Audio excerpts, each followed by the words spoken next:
Hello friends, आपका स्वागत है हमारे यूट्यूब चैनल स्टडी 15 पर। तो आज हम उच्च न्यायालय से रिलेटेड महत्वपूर्ण क्वेश्चन करने जा रहे हैं जो आपके आने वाले एग्जाम्स के लिए बहुत ही ज्यादा महत्वपूर्ण है। तो आज हम इस वीडियो में इस टॉपिक से रिलेटेड जितने भी क्वेश्चन करेंगे सारे के सारे सिलेक्टेड है और एग्जाम पॉइंट ऑफ व्यू से बहुत ही ज्यादा महत्वपूर्ण है। तो अगर आप किसी भी एग्जाम की तैयारी कर रहे हैं तो ये वीडियो बहुत ही ज्यादा महत्वपूर्ण साबित होगी, तो इसलिए वीडियो को अंत तक देखिएगा। तो देरी ना करते हुए चलिए शुरुआत करते हैं आज के पहले क्वेश्चन के साथ। तो आज का पहला क्वेश्चन है, उच्च न्यायालय का न्यायाधीश बनने के लिए कम से कम कितने वर्ष की उच्च न्यायालय के अधिवक्ता के रूप में वकालत का अनुभव होना चाहिए?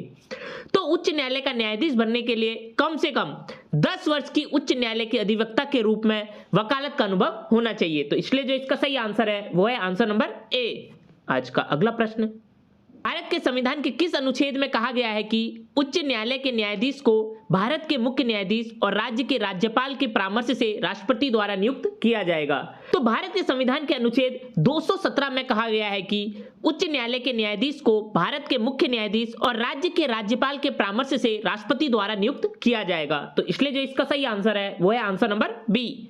आज का अगला प्रश्न, किसी उच्च न्यायालय के न्यायाधीश की पेंशन किसको प्रभारित की जाती है? तो किसी भी उच्च न्यायालय के न्यायाधीश की पेंशन भारत की सिंचित निधि को क्या की जाती है? प्रभारित की जाती है। तो इसलिए जो इसका सही आंसर है वो है आंसर नंबर बी।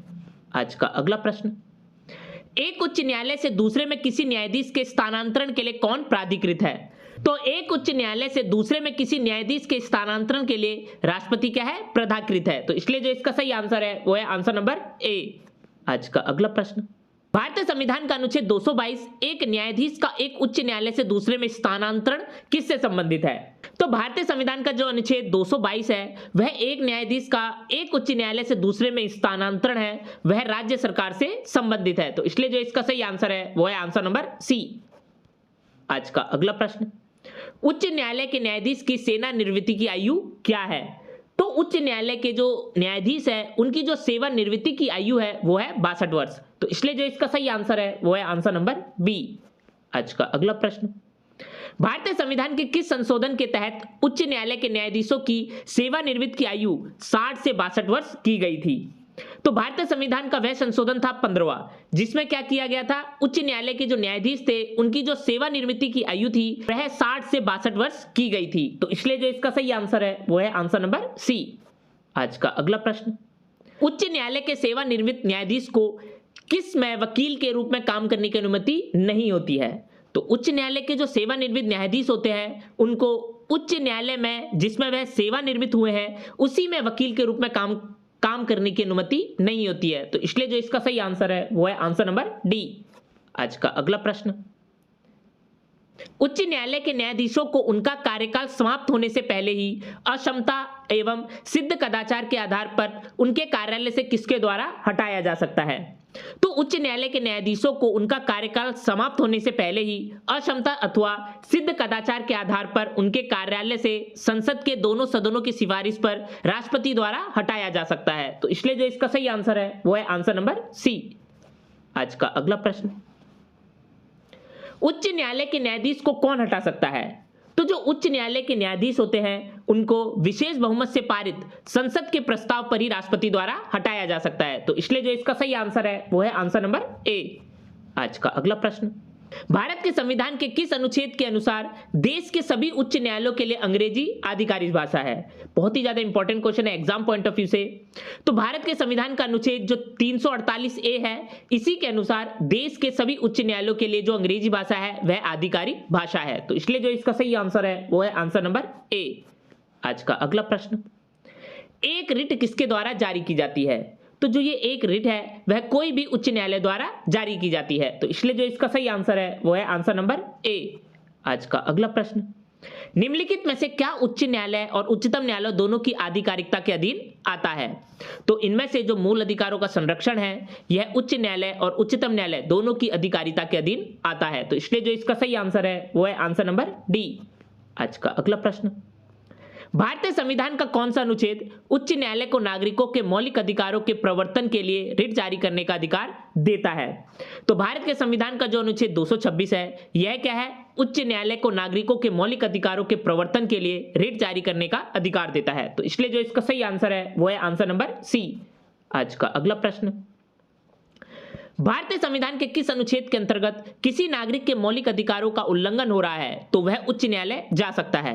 तो भारतीय संविधान का जो अनुच्छेद 226 है, इसी के अंतर्गत किसी भी नागरिक के मौलिक अधिकारों का अगर उल्लंघन हो रहा है तो वह उच्च न्यायालय जा सकता है। तो इसलिए जो इसका सही आंसर है वो है आंसर नंबर बी। आज का अगला प्रश्न, उच्च न्यायालय में कब तक अपील की जा सकती है यदि सत्र न्यायालय के दंड में दिया हो? तो उच्च न्यायालय में अपील की जा सकती है यदि सत्र न्यायालय ने दंड दिया हो 7 वर्ष या अधिक का। तो इसलिए जो इसका सही आंसर है वो है आंसर नंबर डी। आज का अगला प्रश्न, भारतीय संविधान का अनुच्छेद 228 कुछ मामलों का उच्च न्यायालय में स्थानांतरण किससे संबंधित है?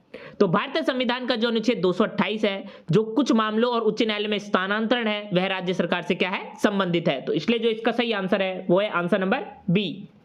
आज का अगला प्रश्न, निम्न में से कौन सा विकल्प उच्च न्यायालय के क्षेत्राधिकार के संदर्भ में सही नहीं है?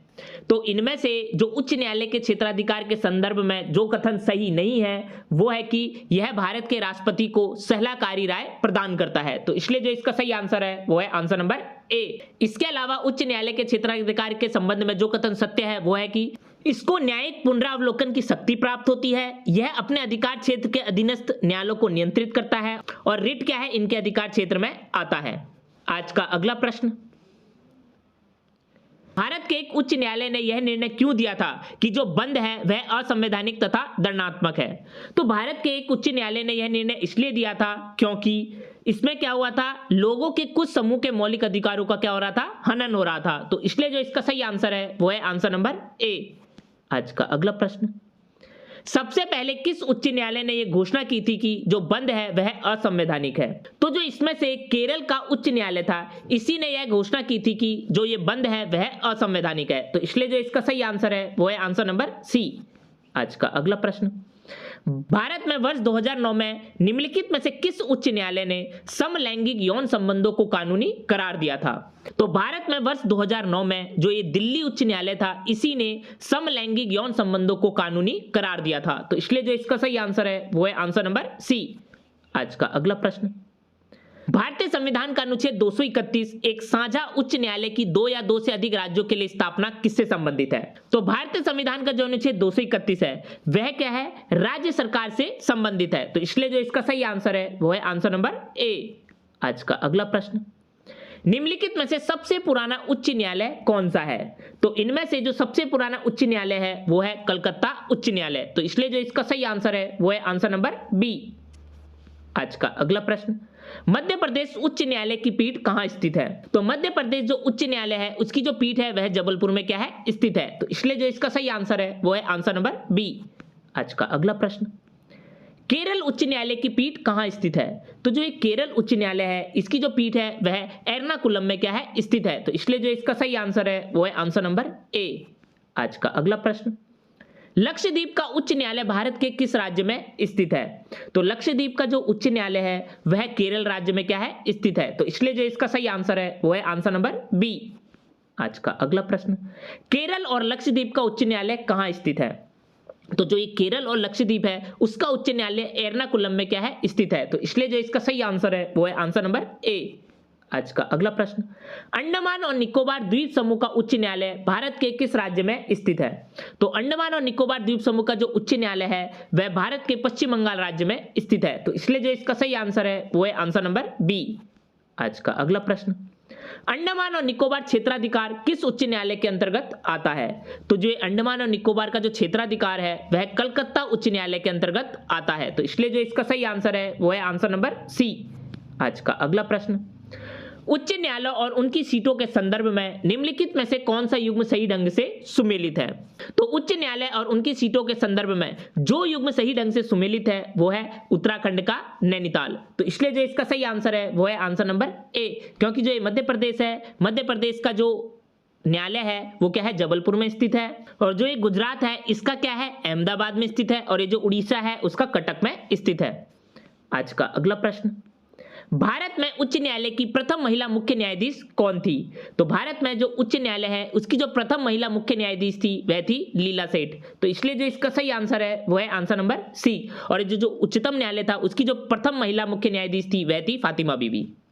आज का अगला प्रश्न, अधीनस्थ न्यायालयों का पर्यवेक्षण कौन करता है? तो अधीनस्थ न्यायालयों का जो पर्यवेक्षण है वह उच्च न्यायालय द्वारा किया जाता है, तो इसलिए जो इसका सही आंसर है वो है आंसर नंबर सी। आज का अगला प्रश्न, जिला न्यायालयों के न्यायाधीशों की नियुक्ति किसके द्वारा की जाती है? तो जो ये जिला न्यायालय है इनके न्यायाधीशों की जो नियुक्ति है वह राज्यपाल द्वारा की जाती है, तो इसलिए जो इसका सही आंसर है वो है आंसर नंबर ए। आज का अगला प्रश्न, लोक अदालतें किसके अधीन बनाई गई है? तो जो ये लोक अदालतें हैं वह विधिक सेवा प्राधिकरण अधिनियम के अधीन बनाई गई है, तो इसलिए जो इसका सही आंसर है वो है आंसर नंबर बी। आज का अगला प्रश्न, निम्नलिखित में से एक विकल्प को छोड़कर बाकी सभी लोक अदालत के लक्ष्य हैं, तो वह विकल्प क्या है? तो इनमें से वह विकल्प है आम आदमी के हाथों में शासन करने का अधिकार सौंपना, तो यह क्या है? लोक अदालत के लक्ष्य से संबंधित नहीं है, तो इसलिए जो इसका सही आंसर है वो है आंसर नंबर सी। इसके अलावा जो लोक अदालत के लक्ष्य है वो है कमजोर वर्ग के लिए न्याय सुनिश्चित करना, मामलों को बड़ी मात्रा में निपटाना और लागत और देरी को न्यूनतम करना। आज का अगला प्रश्न, भारतीय संविधान का कौन सा स्तंभ उसका अंतिम व्याख्याता है?